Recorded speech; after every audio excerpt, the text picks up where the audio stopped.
were words that I picked that I thought you might not be familiar with. Are any of them words that any of them that you know? Um, well, I could kind of figure them out with context clues when I was reading, Uh-huh. but like if you gave me the word alone, I might not, but I kind of figured them out. Well, that's perfect. That's exactly what I would have wanted you to do. So let's go through them and tell me what what you think each word means, and we'll, just make sure that you're right. hmm Okay, so solemn is an adjective. It describes anything being very serious. Yep. Doleful, it's also an adjective. It describes anything being kind of sad or Mm-hmm. gloomy. And Okay. then Yeah. syncopated, it's kind of like there's a rhythm, but it's very uneven. Uh-huh. Yeah, and exactly. So there's an emphasis on different parts of the music, hmm as opposed to like a steady rhythm where the emphasis is the same all the way through. With syncopation, there's a definite point in the music where it's like a harder beat, and then it kind of eases up, and then it gets harder again. Okay. But before anyone could answer, a cry came from the kitchen. Dinner! It was from their mom. Oh, yes, said Mr. Smithfork, who was now awkwardly trying to remove his tie from his forehead. Please, ladies, we are sorry about the noise. We didn't want to play outside in the rain. Yeah, said Brid. We kind of take the word ballroom literally. The elderly woman cracked a full smile at Brid's joke. She seemed apologetic. So when Miss Smithfork yelled, "Dinner!" the second time, Patrick asked, "Want to stay for dinner? My mom makes the best chocolate cake." Okay, I'm going to stop you for a second.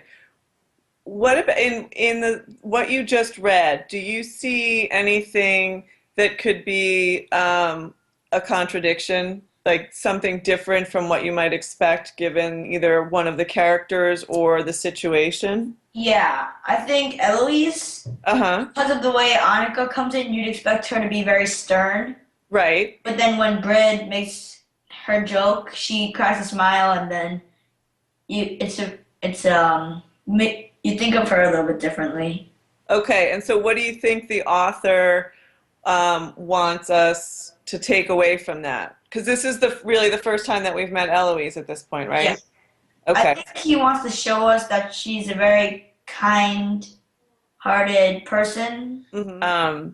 Is there anything else that you feel like is challenging? Um, Sometimes the flow of my writing doesn't always go too well. Mm-hmm. Like my teacher says it's almost choppy. Like I'll just state one thing and then state the next and state the next, I mean, especially between paragraph to paragraph. Like I right. don't put in transitions. Let's see.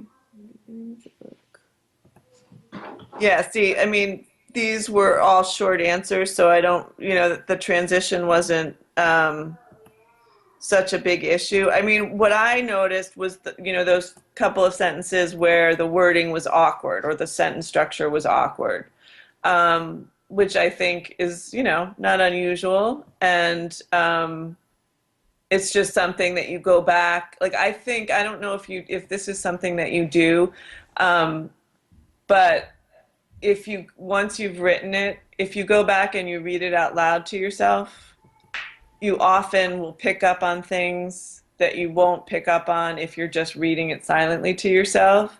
And awkward sentence structure is one of those things that is easier to pick up on when you're reading it out loud. Okay. So I would recommend that as one way. And it's also, I find for myself, like if I read something out loud and I've used a word too many times, when I read it out loud, I'm more likely to notice it than if I read it silently. So I definitely think reading it out loud is a good way to to help when you're doing revisions. Okay.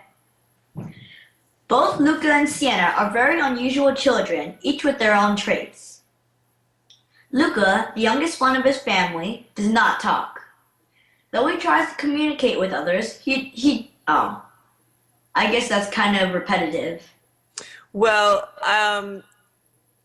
it's not, your idea isn't repetitive. I think the way you wrote it is a little Yeah. bit. So instead of saying, I think you don't have to repeat the he doesn't talk part, but could you give more information about how he communicates with others? Um, yeah. Well, I said that in the next sentence, Okay. but maybe I could have said, Luca, the youngest one of his family, does not talk, but he tries to communicate with others. Yep. Or you could say, Luca, okay, and so Luca, you have great sentences. They're nice, like you vary your sentence structure, but you have to, one of the things I'm seeing that are missing, at least in this, is commas. I see. Yeah. So both Luca and Sienna are very unusual children, comma, each with their own traits. Luca, comma, the youngest one of his family, comma, does not talk. Because you want to set apart that the youngest one of his family is an additional, it's a phrase that's adding information. And you could take it out of the sentence and it doesn't affect the meaning of the sentence. It just adds information for the reader. So you want to separate it. You could either use parentheses or commas. I tend to like commas better. I think they Yeah. just Parentheses, I don't really like those. yeah, I think the commas are more professional looking, for lack of a better word. I don't know if that's really the right word, but okay. So how about combining these two sentences and saying something like,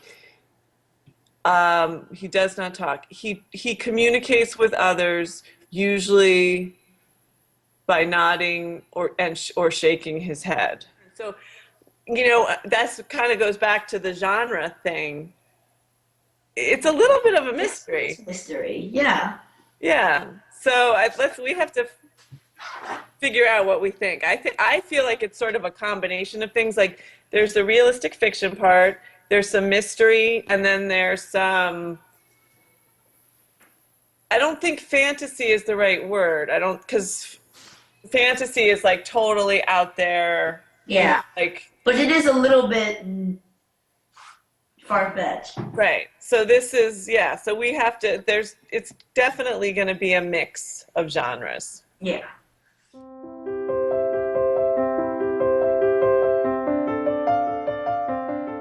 That you do a great job of organizing your essay, and I think that you have a lot of examples to share.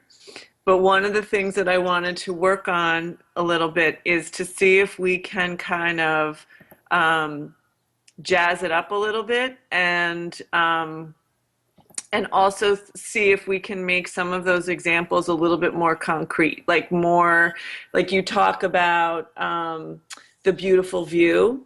But I was thinking if you could write about it in a way that helps somebody really picture what they're looking at, that would help make your essay stronger. Look at your first paragraph, and I like that you've introduced the reasons that you're going to be talking about, and you're letting the reader know exactly what your opinion is right from the beginning. So I think that those are both strengths of your writing. You have your whole essay about what a wonderful, beautiful, relaxing place this is, and and then you say it's a perfect place to visit, which goes along with everything that you say here, right? What do you think happens with the last sentence of something that someone reads? It like has to conclude everything. It has to pull everything together. And one of the things that I wanted to say to you is you've done everything the way, first of all, your organization is really good. And you've set up this essay exactly the way I would expect you to set up a persuasive essay. And a lot of the vocabulary that you've used, like the, one reason and something else, and furthermore, all of those are words that you often see in persuasive essays.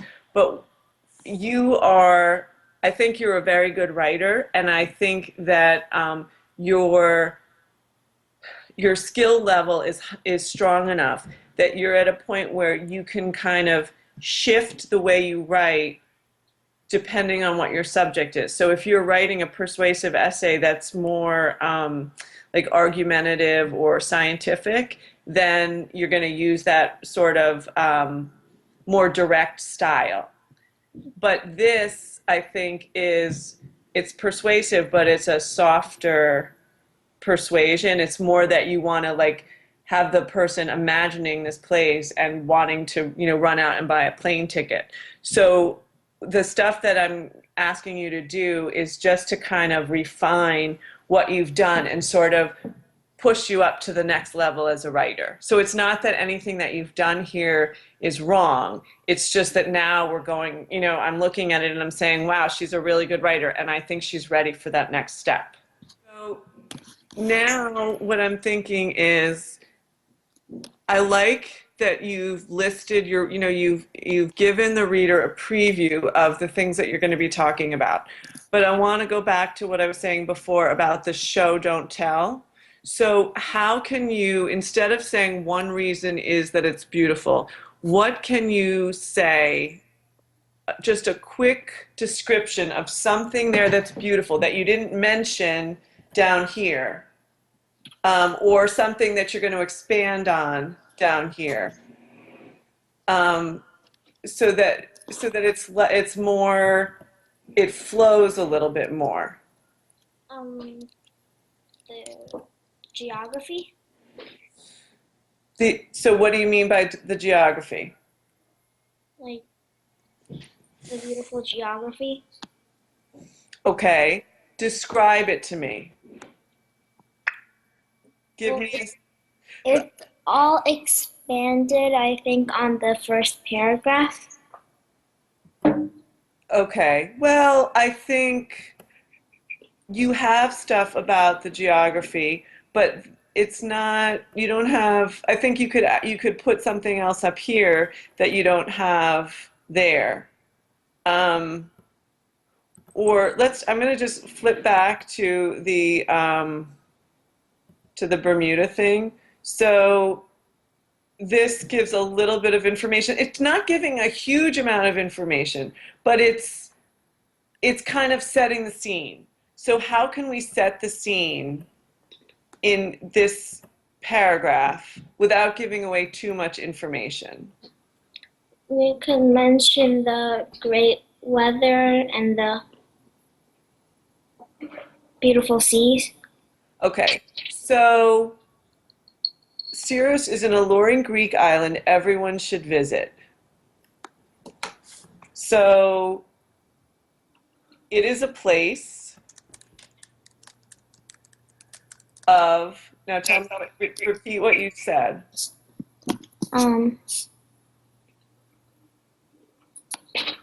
It is a place of great weather. Okay. Tell me what great weather means. What does it look like? Sun and clear skies. Okay. Of clear, sunny skies. Great. And one other thing. Beautiful seas. Let's not use the word beautiful. Let's use something that's more descriptive.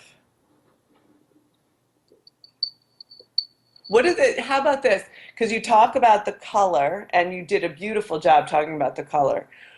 Can you tell me about is it a rough sea? Is it a gentle sea? What does the sea look like? What does it look like as far as like the waves, that kind of thing? It doesn't have, when the weather gets windier, the waves get rougher, but most of the time it's like fun. Like It's not dangerous, but it's fun to ride. Okay, so you can ride the waves, but you don't have to worry about getting knocked over, Yeah. right? Is that what you're saying? Okay. So read me that whole paragraph. Syros is an alluring Greek island everyone should visit. It is a place of clear sunny skies and playful waves. During the summer season, there are many music festivals and other cultural attractions. The peaceful atmosphere gives the promise of a vacation. Although it isn't big like Athens, I believe it is better than on any other Greek islands or cities. What do you think? It sounds more um, showing than telling. Yeah, I agree. I think I really like it. I think it's beautifully written, and it pulls the reader in. It creates the mood, and I mean, it really starts to paint the picture for them. I really like it. I think it's great. Okay, but what I would say is when you're writing something like this for school, you have to have a conversation with the teacher and say, either they're going to say, well, you have to put it in a conclusion, and so you put in the conclusion, or, you can say, look, I know I'm supposed to have a conclusion, but I feel like from an art, as from a writer's craft, as a writer, I feel like my essay works, the message is better this way. And it depends on your teacher. If your teacher is somebody who, really enjoys the writing process and is open to that, then they may say, I agree with you and I think you should leave it. Someone else might say, well, you still need to have a conclusion. Okay, there was one, I just wanted to talk to you about verb tense, because there was just one place that the tense changed. It was when you were talking about your visit.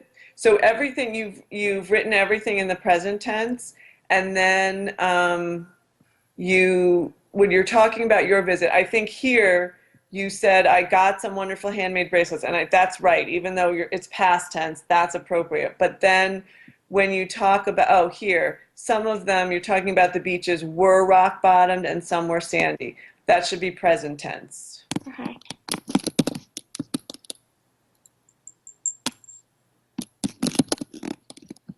And same with, yeah. But I think that was it for verb tenses. Yeah. I think this is a great essay. I think you started out strong, but you've made it so much stronger. You've taken it to the next level. It's still a persuasive essay, but you've done it in a way that is appropriate to the subject matter. So it's a gentler, persuasive essay, and you show and not tell. So you're really creating a picture in the reader's mind, and you're really like putting them there. So that I think that somebody's going to read this and really be able to imagine what it would be like to be there and really think, this is a place that I want to visit. That's what I think when I read it. Do you have any questions about anything, or is there anything any changes that we made that you didn't like, or that you aren't sure why we made the changes? No, I think all of them made the essay better. Okay. Are you proud of it? Yeah.